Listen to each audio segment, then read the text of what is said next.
자, 현재 우리가 살아가고 있는 이 코로나 시대 속에서 쉽게 들을 수 있는 말이 있다고 한다면 여러분들 다 들어보셨을 것 같은데 뉴 노멀이라고 하는 말입니다. 우리말로 이제 표현을 하면 새로운 표준이라고 하는 그런 뜻이죠. 원래 이 표현은 경제 또는 사업 용어로 사용이 되던 그런 표현인데 2008년도 세계 금융 위기와 또 2012년도까지 이어진 이 경제 침체 기간 동안에 만들어진 표현이라고 합니다. 그래서 저성장, 저소득, 저수익률, 고위험 등을 특징으로 하는 이 새로운 경제 기준을 제시하기 위해서 사용된 단어가 이 말인데, 오늘날에는 코로나로 인하여서 비정상적인 것으로 보였던 이 현상들이 표준이 점차 되어서 아주 흔한 표준이 되어가는 현상을 지칭하는 말로 사용이 되고 있습니다. 그러니까 다시 말하면 이 코로나 시대 속에서 우리는 새로운 삶의 표준과 또 가치들, 또 기준들을 제시받고 있다는 말이죠. 오늘 우리의 예배만 보더라도 그렇습니다. 우리가 예배당에 함께 모여서 예배하는 일이 우리에게는 자연스럽고 당연한 일이었지만 이제는 모이는 일이 아니라 온라인으로 예배하는 일들이 익숙한 일이 되어버렸고 또 이제는 자연스러운 일이 되어가고 있는 것을 우리는 체험할 수 있습니다. 정말 우리의 신앙과 삶 여러 부분에서 당연시 되었던 것들이 이제는 새로운 기준으로 바뀌어져 가는 그런 요구들을 받는 시대를 우리가 살아가고 있는데, 자, 이런 시대를 살아갈 때 우리에게 필요한 지혜가 있다고 한다면 무엇이 있을까요? 물론 시대에 맞춰서 발빠르게 대응하고 쫓아가는 것도 중요하지만, 그러나 제일 중요한 일은 변하지 않는 절대적인 가치관으로 우리가 무장하는 일입니다. 다시 말해 이럴 때일수록 우리가 하나님의 말씀과 예수 그리스도께 집중하여서 복음의 핵심을 붙들 수 있어야 한다는 말입니다. 왜냐하면 우리 삶의 진정한 새로운 표준은 복음에 담겨져 있기 때문입니다. 세상은 코로나로 인해서 떠들썩하고 이후에 변화된 삶에 대해서 두려움과 또는 기대가 섞여서 야단법석을 떨고 있습니다. 하지만 이는 세상이 진정한 이 삶의 새로운 표준이 무엇인지 알지 못하기 때문이에요. 복음을 알지 못하기 때문에 그렇습니다. 우리의 삶의 진정한 새로운 표준은 예수 그리스도의 복음으로 인해 이미 우리에게 주어진 바 되었습니다. 하나님과 원수가 되었던 자가 이제는 하나님의 자녀로 살아갑니다. 하나님을 떠나 하나님과 함께 할 수 없는 죄인이 이제는 하나님과 동행하는 삶을 꿈꾸고 살아갑니다. 하나님의 나라를 가치를 모르던 자가 이제는 하나님 나라의 그 영원한 가치를 바라보며 꿈꾸며 소망하며 그 가치를 붙들고 오늘의 현실을 살아갑니다. 지금 우리가 너무나도 당연시 여기는 그런 일들일 수 있지만 사실 이런 일들은요, 여러분, 우리가 꿈꿀 수 없는 우리의 삶에 기대할 수 없었던 새로운 표준이에요. 전혀 새로운 삶의 방식과 가치관이 복음을 통하여서 우리에게 주어졌다는 말입니다.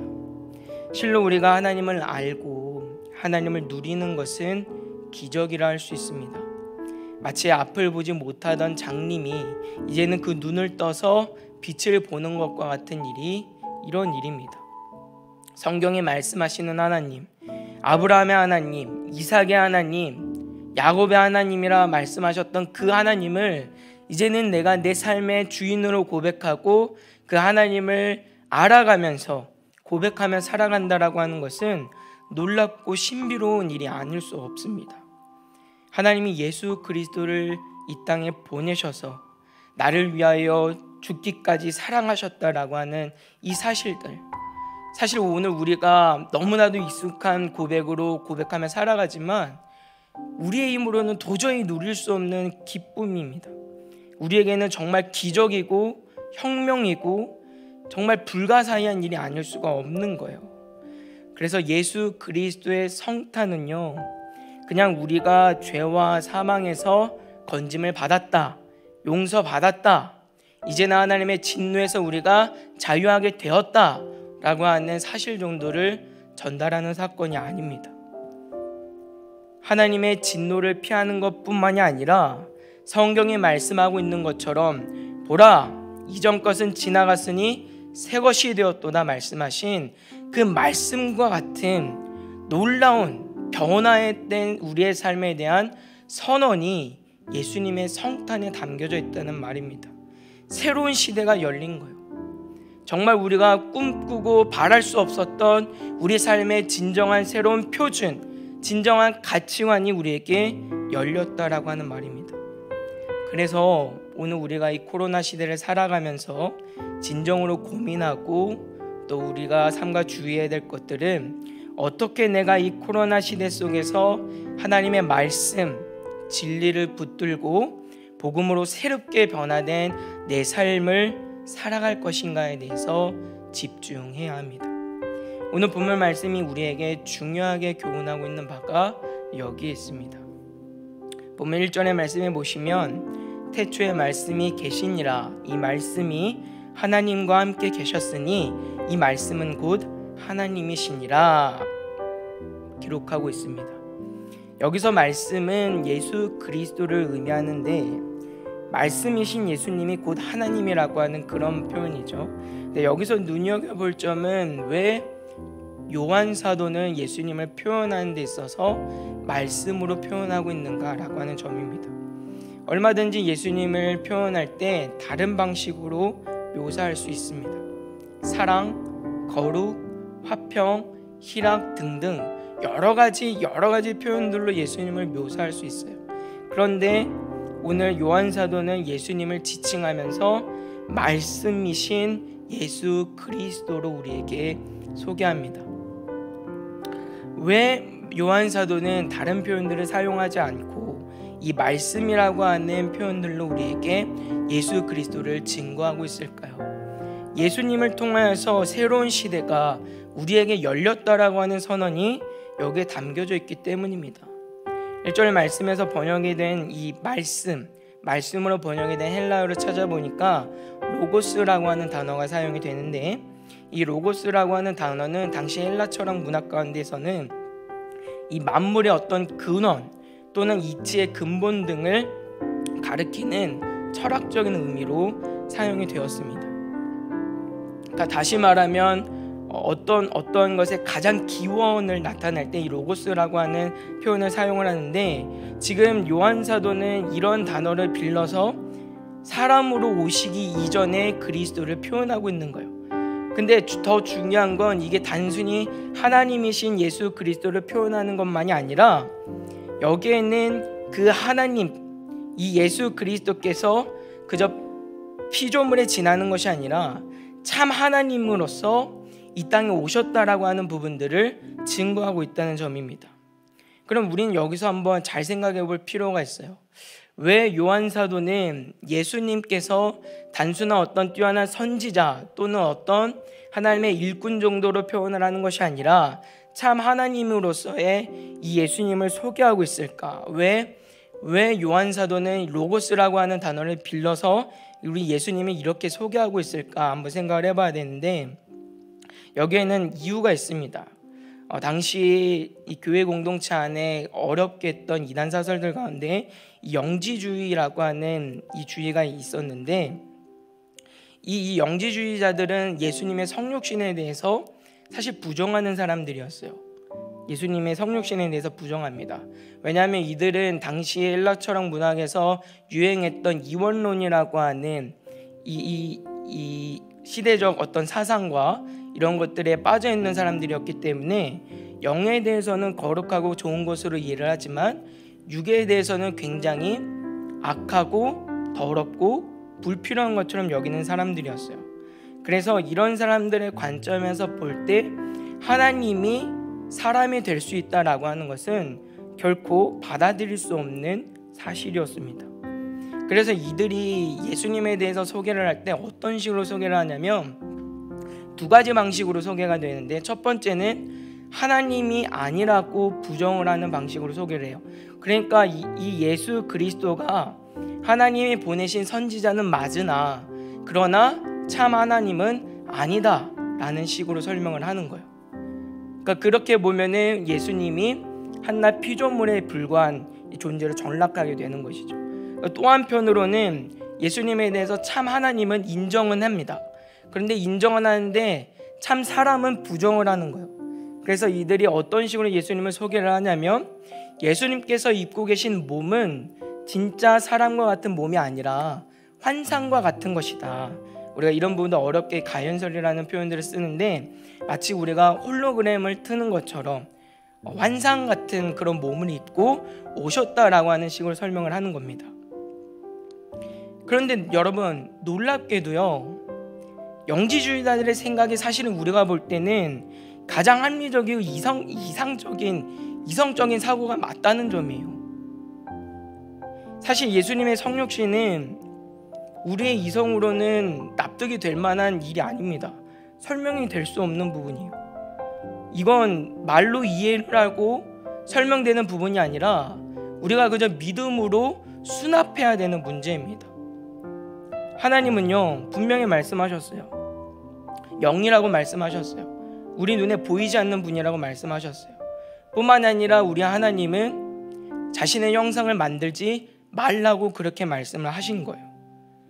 그런 하나님이 이제는 지금 사람의 몸을 입고 이 땅에 오셨다라고 하는 이런 설명들은 사실 우리가 납득하기에는 어려운 부분들이 많은 것이 사실입니다. 그래서 영지주의자들의 설명이 어쩌면 우리 입장에서는 가장 타당하고 합당하고 어떻게 보면 성경적 진리에 가깝다라고까지 볼 수가 있는 거예요. 물론 성경은 그렇게 가르쳐 주고 있지는 않지만, 그러나 우리 일반적인 상식과 우리 생각으로 볼 때는 그게 맞아 보인다라고 하는 점입니다. 하나님은 분명히 영이시고 형상을 만들지 못하게 하셨기 때문에 이런 관점에서 보면은 예수님의 성육신은 설명이 될 수 없는 부분들이 많은 것이죠. 그런데 오늘 성경은 우리에게 예수님의 성육신을 가르쳐주고 있는 거예요. 우리의 생각과 우리가 가지고 있는 어떤 경험의 틀을 초월하는 가르침을 우리에게 던져주고 있는 겁니다. 여기에 특별한 의미가 있는 거예요. 그래서 예수님은 이런 말씀들을 통해서 우리에게 지금 우리에게 복음이라고 하는 새로운 시대, 우리가 생각할 수 없었던, 기대할 수 없었던 우리의 삶의 새로운 표준이 예수 그리스도를 통하여서 우리에게 주어졌다라고 하는 선언을 이렇게 해주고 있는 겁니다.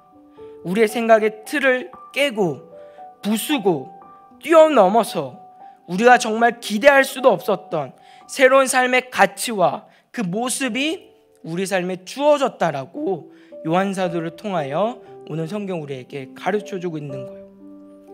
그래서 오늘 우리가 이런 복된 삶을 살아감에 있어서 진정으로 기쁨을 누리는 자로 살아갈 수 있어야 한다는 말입니다. 그래서 코로나가 우리의 삶을 새롭게 변화시키는 게 아니에요. 코로나 정도가 우리의 삶을 변화시키는 게 아니라 예수 그리스도의 복음이 우리를 변화시키는 겁니다. 예수 그리스도의 복음이 우리의 삶을 새롭게 연 거예요.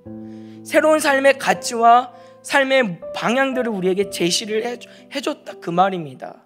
그렇기 때문에 우리는 코로나가 아니라 어떤 환경, 어떤 시대를 살아가든지 간에 복음에 매여 살아가는 삶을 살아가기를 힘써야만 하는 것이죠. 또한 예수 그리스도를 말씀으로 표현하고 있는 이유가 또 있는데, 이 이유는 예수님이 아니고서는 그 누구도 하나님을 소개할 수 없기 때문이에요. 하나님을 알릴 방법이 없다, 그 말입니다. 우리가 함께 읽지는 않았지만 요한복음 1장 18절의 말씀에 보면 이렇게 기록을 하고 있는데, 본래 하나님을 본 사람이 없으되 아버지 품속에 있는 독생하신 하나님이 나타내셨느니라, 이렇게 말씀해요. 예수님이 이 땅에 오신 이유이고 예수님을 말씀으로 표현하고 있는 이유입니다.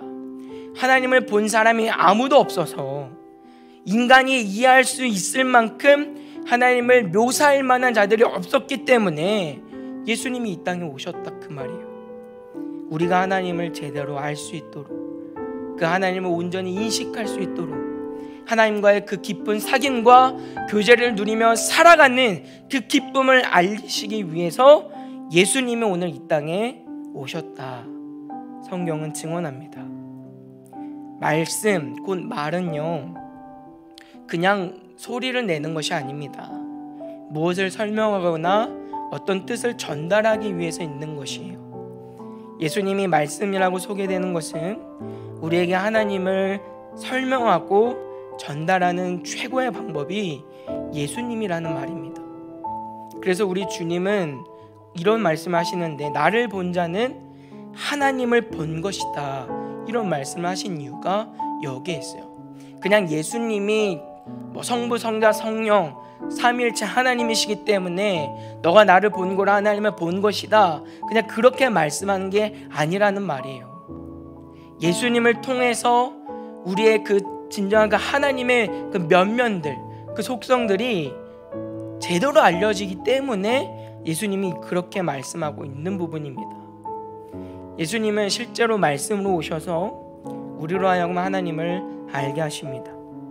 예수님의 일거수일투족을 우리가 쭉 살펴보면 다 말씀이에요. 다 하나님에 대한 설명입니다. 예수님께서 여러 가지 기적, 공생애 가운데 여러 가지 기적과 이적들을 행하셨지만 그 이적과 기적들은 분명한 목적을 가지고 행해진 부분들이에요. 그냥 우리의 필요에 의해서 누군가가 해달라고 해서 그냥 하나님이 내가 이렇게 능력이 있다는 걸 보여주기 위해서 하신 바가 아니라 필요에 따라서 그 일들을 하신 거예요. 왜? 그 일들을 통하여서 하나님이 누구신지 알리기 위해서. 만약 예수님께서 특별한 목적이 아니라 정말 우리의 어떤 필요를 채워주기 위해서, 누군가의 간절한 그 목마름을 해결해 주기 위해서 이적과 기사를 행하셨다고 한다면 누구나가 다 기적을 체험해야 돼요. 그러나 성경은 우리에게 그렇게 말씀하고 있지 않습니다. 누군가는 예수님께 부탁을 하여서 또는 부탁하지 않아도 놀라운 기적과 이적들을 체험하지만 누군가는 체험하지 못해요. 예수님이 불공평하셔서 그런 것일까요? 예수님이 그 마음을 헤아려 주시기 못하였기 때문에 그러셨을까요? 그렇지 않아요. 이적과 기사에는 분명한 특별한 목적이 있었기 때문이에요. 하나님이 누구이신가? 우리가 알아야 되는, 우리가 누려야 되는 우리의 아버지 되시고자 하는 그 하나님이 누구신가를 우리에게 알리시기 위해서, 그 하나님을 누리며 살아가는 우리의 삶에 있는 기쁨과 만족이 무엇인지 알게 하기 위해서, 세상이 알지 못하고 세상이 우리에게 줄 수 없는 참 기쁨과 그 삶의 가치가 무엇인지 우리에게 알리기 위해서 예수님은 그런 기적들을 행하셨습니다. 예수님은 진정으로 걸어다니는 말씀이셨어요. 진정으로 예수님은 살아있는 말씀이셨습니다. 그렇게 예수님은 전생애를 말씀으로 사셨습니다. 누구보다도 하나님은 우리에게 정확하게 알려주셨어요. 보이셨다는 것은요, 알리셨다는 것은 단순하게 하나님에 대한 어떤 정보를 전달했다라는 의미가 아닙니다. 그런 부분들을 통해서 성경은 우리에게 새로운 시대, 새로운 삶이 열렸다라고 가르쳐주고 있어요. 복음으로 인해서 우리가 하나님과 그 친밀한 교제 속에서 원수처럼 하나님으로부터 멀리 떨어져서 살아가는 사람들이 아니라 이 하나님의 자녀로서 권세를 가지고 이 땅을 살아가면서도 세상의 가치관에 내가 휘둘리는 것이 아니라 세상이 알 수 없는 하나님 나라의 가치관을 가지고 내 안에 있는 옛 본성과 싸워 이기며 살아갈 수 있는 그 놀라운 복된 삶이 우리에게 열렸다라고 하는 것을 예수님은 우리에게 가르쳐 주셨습니다. 이 일은 정말 놀라운 일이 아닐 수 없어요. 하나님을 누리는 것, 하나님을 아는 것은요, 죄인으로서는 불가능하기 때문이에요. 여러분 잘 아시겠지만 죄인은요, 스스로 하나님을 알려고 하지도 않지만 알 수도 없어요. 로마서 3장 10절과 12절까지의 말씀에서는 우리에게 이렇게 말씀합니다. 기록된 바 의인은 없나니 하나도 없으며 깨닫는 자도 없고 하나님을 찾는 자도 없고 다 치우쳐 함께 무익하게 되고 선을 행하는 자는 없나니 하나도 없도다. 아멘. 여러분 이 말씀 보시면서 어떤 마음이 드십니까? 나는 아니라는 생각이 드십니까? 그렇다면 여러분들은 오늘 하나님의 놀라운 복과 은혜를 누리고 계시는 거예요. 누구나가 내 모습이 이 모습이었단 말이에요. 알고 싶어도 알 수가 없는 분이 우리 하나님이셨어요. 내 존재가 그런 존재였어요. 하나님을 알려고 하지도 않았던 존재가 나라고 하는 존재인 거예요. 그런데 이제는 우리가 어때요? 이런 말씀을 나를 비추는 말씀이 아니라 다른 누군가를 비추는 말씀으로 생각할 만큼 우리가 하나님에 대해서 너무나도 방종할 때도 있을 만큼 하나님과 그런 친밀한 관계 속에 지금 들어가 있다는 말이죠. 이건 놀라운 변화예요. 우리가 할 수 없는 놀라운 삶의 변화입니다. 이스라엘 백성들 한번 생각을 해보실까요? 그들은 하나님을 믿을 만한 모든 증거와 체험을 가진 사람들이었어요. 그들은 출애굽할 때 애굽 땅에 하나님이 10가지의 재앙을 내리시는 그 모습을 보면서 우리 하나님이 얼마나 크고 놀라운 분이신지, 천지를 창조하신 그 권능과 능력이 얼마나 위대하신지 직접 보고 체험한 사람들입니다. 홍해가 갈라지고 요단강이 마르고 여리고성은 무너졌고요. 하루아침에 18만 5천 명의 정예 변상들은 다 무너졌습니다.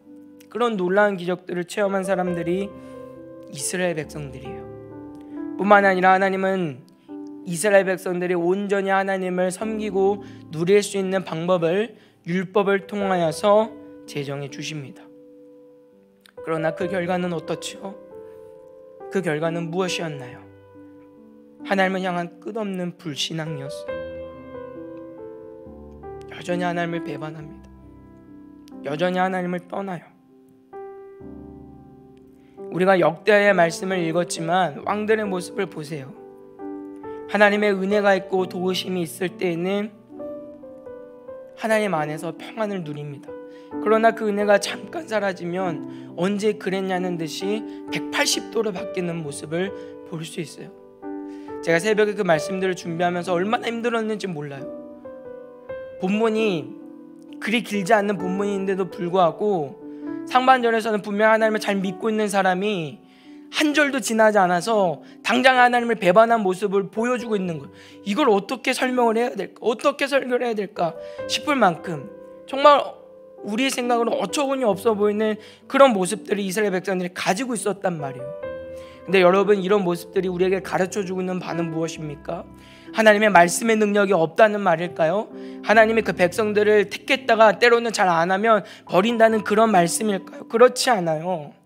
하나님의 말씀에 능력이 있고 하나님의 은혜가 있지만 문제는 죄인된 우리는 그 은혜를 누릴 만한 실력이 없다는 겁니다.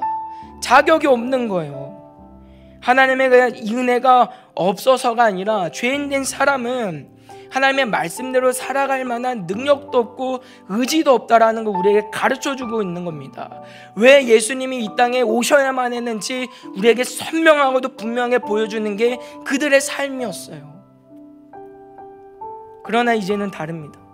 이제는 달라요. 이제는 우리 주님께서 하나님을 하나님으로 온전히 누리며 살아갈 수 있는 새로운 삶, 새로운 삶의 표준, 환경들을 우리에게 마련해 주셨기 때문이에요. 물론 우리에게도 여전히 고민은 있습니다. 여전히 낙심되는 부분이 있고 여전히 부족한 부분들이 있어요.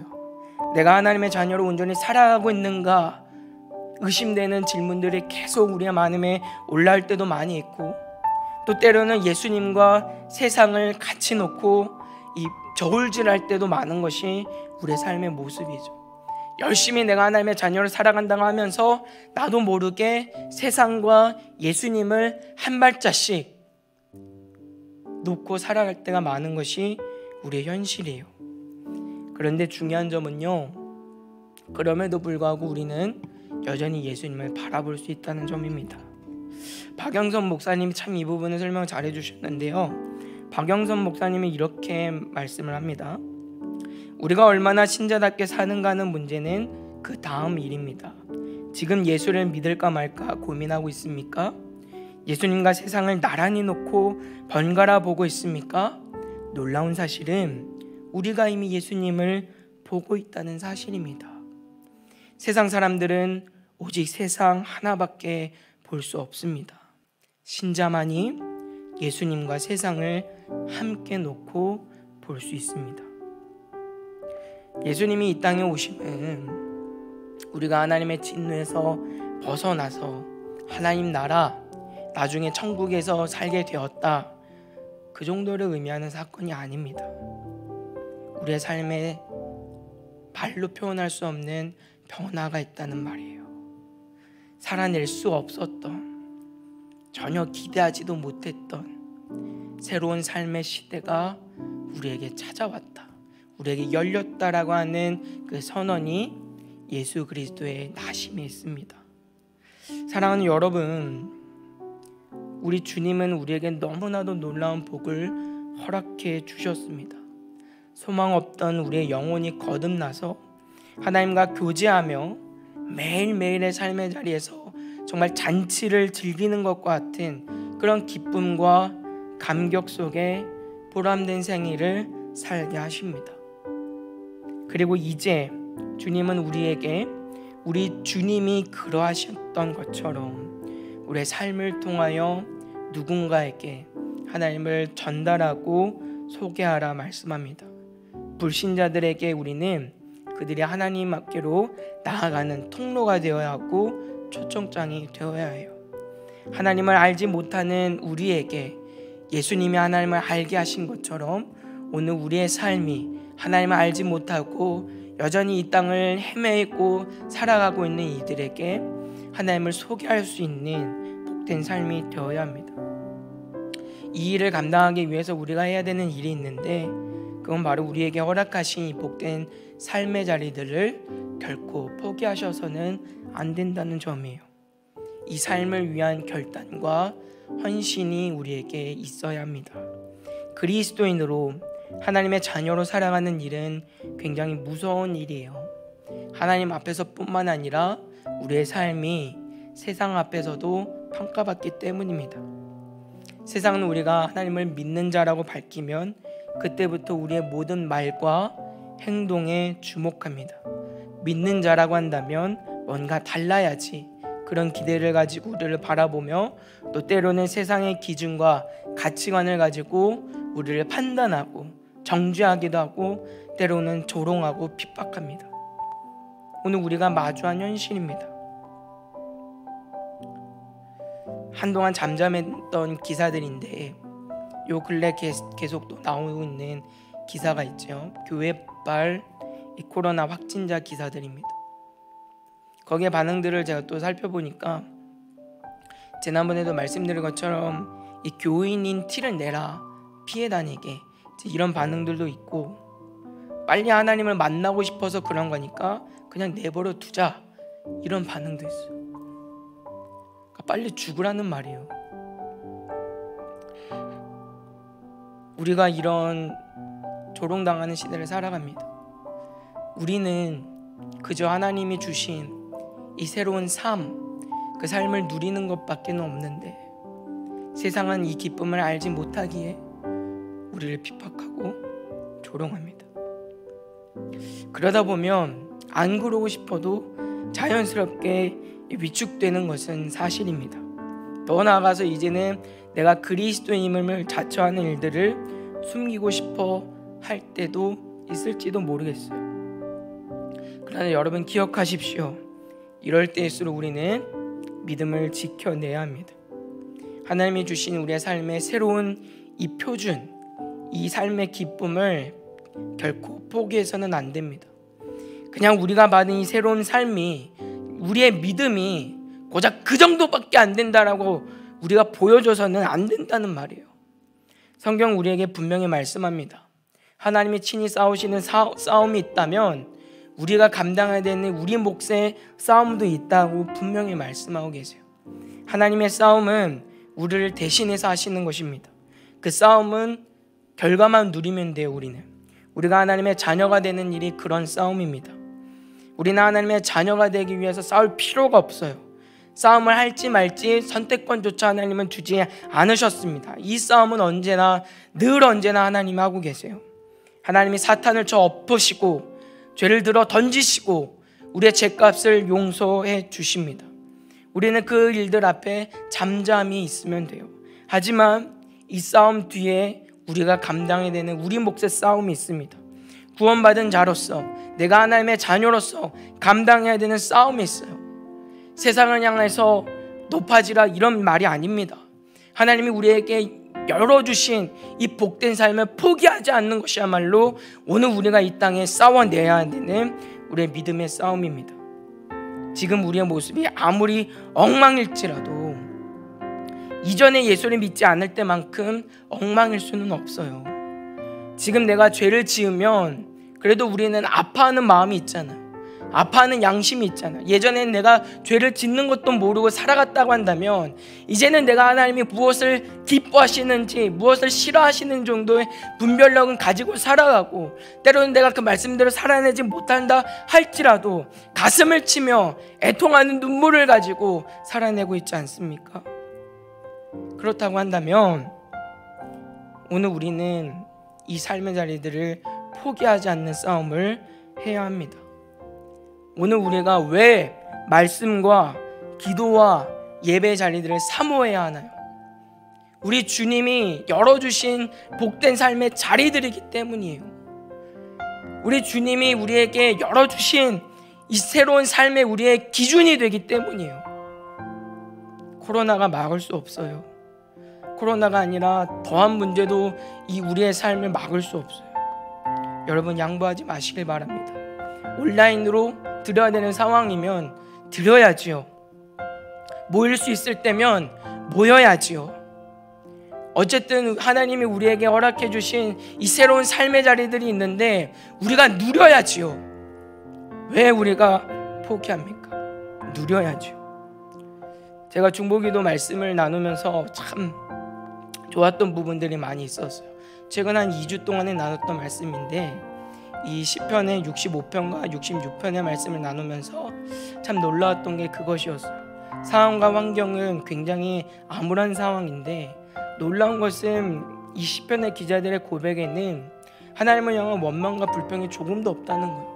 여전히 그 안에는 만족이 있고, 여전히 그 안에는 감사가 있고, 여전히 그 안에는 하나님을 향한 찬양이 있어요.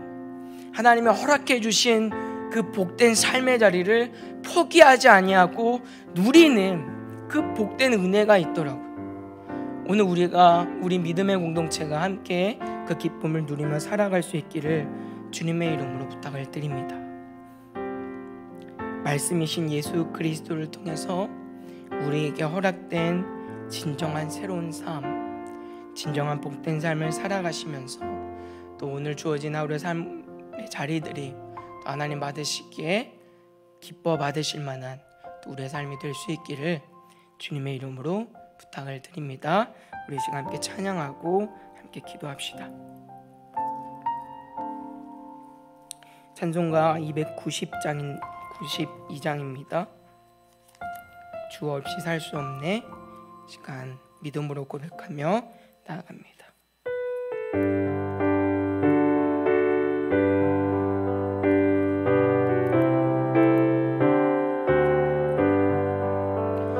주 없이 살 수 없네. 죄인의 구주여, 그 귀한 보배 피로 날 구속하소서.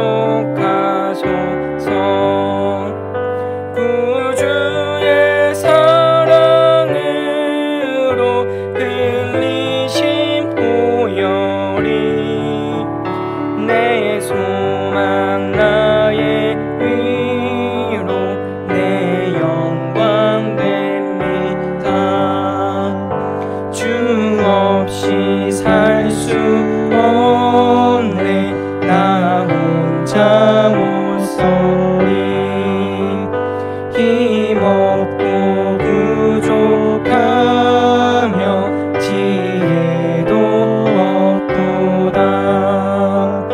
내 주는 나의 생명 또 나의 힘이라.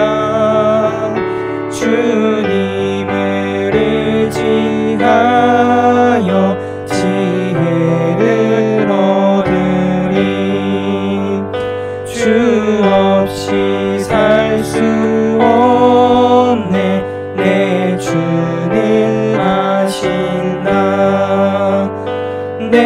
영의 깊은 간구 마음의 소원을 주밖에 나의 마음 위하라 주리요 내 마음을 위로하사 평온케 하시네 주 없이 살 수 없네 세월이 흐르고 이 깊은 고독 속에 내 생명 끝나도 사나운 풍랑일 때 날 지켜주시니 내 곁에 계신 주님 늘 힘이 됩니다. 우리 시간 함께 기도하길 원합니다. 시간 다시 한번 기도하실 때 사랑하는 여러분, 우리가 누리는 하나님 자녀로 살아가는 복음, 우리 주님께서 우리에게 새롭게 열어주신 삶의 자리입니다. 우리가 현재 당연하게 누리고 있는 것처럼 보이지만 아무나 누리는 것이 아닙니다. 우리 시간 함께 기도하실 때 하나님, 내가 이 구주의 성탄의 은혜들을 깊이 묵상하며 하나님이 내 삶에 허락해 주신 새로운 복된 삶, 그 기쁜 의미들을 내가 알게 하시고 온전히 그 기쁨을 누리며 살아갈 수 있는, 또 이 자리들을 포기하지 않고 살아갈 수 있는 우리 담대한 믿음과 용기가 되게 있게 해달라고 우리 간절한 마음을 함께 기도하며 나아갑니다. 함께 기도하십니다. 사랑의 아버지 하나님, 감사합니다. 하나님 아버지, 그렇습니다. 하나님의 자녀로 내가 살아간다는 것, 하나님과 깊은 교제와 만남을 가지고 살아간다는 것, 하나님 아버지, 이 모든 일들은 가히 우리가 상상할 수 없는, 기대할 수 없었던 새로운 우리의 삶의 모습입니다. 하나님 아버지, 그럼에도 불구하고 하나님, 우리가 이 은혜 가운데 너무나도 젖어서, 하나님 아버지, 너무나도 이 은혜에 빠져 있어서 감사를 잃어버리고 살아갔던 우리의 모습이 있음을 고백합니다. 하나님, 다시 한번 우리가 이 복음을 깊이 묵상하고 특별히 성탄의 기쁨을 우리가 깊이 묵상하는 중에 정말 주님께서 우리에게 새롭게 허락하여 주신 이 새로운 복된 삶, 이 삶에 대한 벅찬 감격과 기쁨이 우리 안에 넘치게 하시고 회복될 수 있도록 주여 은혜를 허락하여 주시옵소서.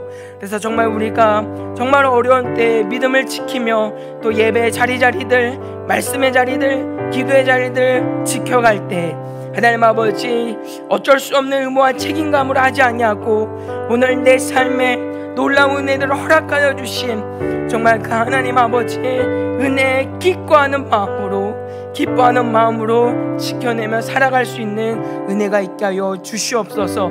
특히 하나님 아버지, 코로나 시대를 살아갑니다. 하나님 아버지, 코로나 이후에 정말 많은 것들이 우리의 삶의 변화와 또 하나님 아버지 가치들로 도전할 것입니다. 하나님 아버지, 이럴 때일수록 우리가 이 복음에 붙들려 있는 자들이 되게 하여 주셔서 어떤 상황과 환경이라도 변하지 아니하는 이 절대적인 가치를 가지고 하나님의 자녀로 하나님의 기뻐 받으실 만한 삶의 모습으로 살아낼 수 있는 우리의 삶이 되게 하여 주시옵소서. 사랑의 아버지 하나님, 감사합니다. 하나님 아버지, 오늘 또 귀한 말씀을 통하여서 오늘 우리 삶에 누리는 이 복된 삶이 얼마나 귀하고 값진지 알게 하심을 감사드립니다. 특별히 성탄의 기쁨을 우리가 묵상하며 나눕니다. 하나님 아버지, 이 시간들을 통하여서 정말 하나님의 자녀라고 하는 정말 새로운 이 삶에 대한 벅찬 감격이 우리 안에 회복되게 하시고 늘 언제나 말씀을 볼 때마다, 기도할 때마다, 이 예배 자리들을 성실히 지켜갈 때마다 벅찬 감격과 기쁨을 가지고 또 주님 앞에 나아갈 수 있는 우리의 삶이 되게 하여 주시옵소서. 특별히 코로나 시대를 살아갑니다. 우리를 위축되게 하고 또 우리를 좌절케 하는 여러 문제들이 있지만 그 상황들 속에서 주님이 주시는 위로와 소망 가지고 승리하며 살아갈 수 있는 오늘의 한날이 되길 원하오니 아버지 하나님, 인도하여 주시옵소서. 감사하며 예수님의 이름으로 기도합니다. 아멘. 우리 주님 가르치신 기도로 예배를 마칩니다. 하늘에 계신 우리 아버지, 아버지의 이름을 거룩하게 하시며 아버지의 나라가 오게 하시며 아버지의 뜻이 하늘에서와 같이 땅에서도 이루어지게 하소서. 오늘 우리에게 일용할 양식을 주시고 우리가 우리에게 잘못한 사람을 용서하여 준 것 같이 우리 죄를 용서하여 주시고 우리를 시험에 빠지지 않게 하시고 악에서 구하소서. 나라와 권능과 영광이 영원히 아버지의 것입니다. 아멘.